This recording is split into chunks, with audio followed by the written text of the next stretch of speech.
Tonight with a Fox News alert, the left's favorite conspiracy theory is now dead. It is buried, and there was no collusion, no conspiracy, no obstruction, nothing.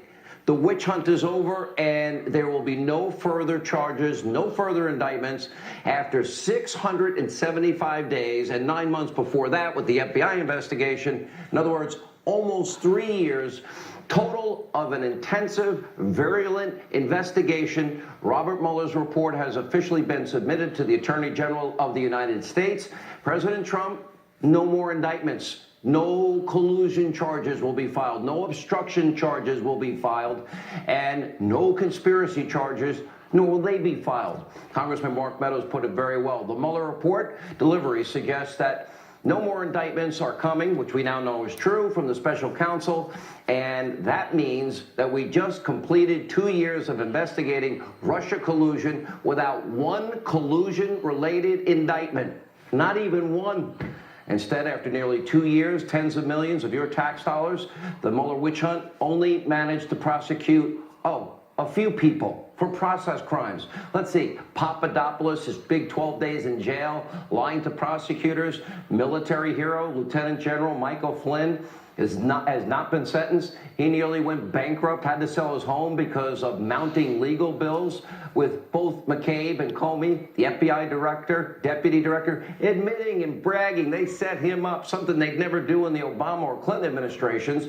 And we have Roger Stone. He's going bankrupt, facing trial for allegedly lying to Congress and harassing a witness. Michael Cohen, of course, we know his case, pleading guilty to lying to Congress, other crimes related to taxi cab medallions and bank application fraud and taxes. And Paul Manafort, he may spend the rest of his life in prison because of taxes and, again, lying on bank loan applications. What do they all have in common?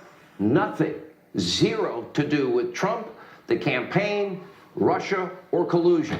And Mueller also indicated dozens of Russian, actually indicted in this case, Russian nationals, they're never coming here. They're never going to be extradited. Many were Russian spies or Russian bot companies. They will never, ever face trial or be extradited to the United States. Putin, the bad actor he is, Russia, the bad nation they're never going to allow that to happen.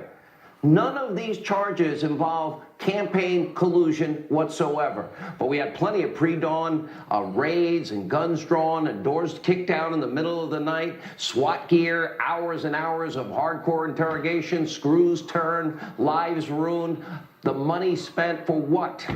Trump-Russia collusion was, as we always said, a hoax, a lie conceived by hate, driven by fear, a 22-month witch hunt, not into a crime, but into an individual person.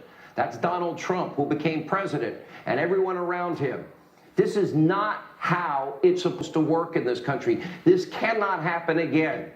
This is pretty downright despicable. And when you look at our Constitution, rule of law, application or equal application of our laws, equal justice under the law, every American tonight should be outraged, concerned about how did we get here?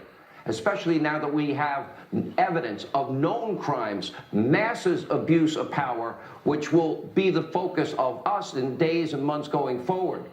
Now, if the full weight of America's justice system can be used to persecute a sitting president of the United States when they even tried to set the election up for the person that they loved, when that person should have been indicted, that would mean nobody in America is safe. And still, as the Attorney General points out, the Mueller investigation, it was not hindered in any way. Not by the president, not by anybody. As if being president isn't hard enough, the president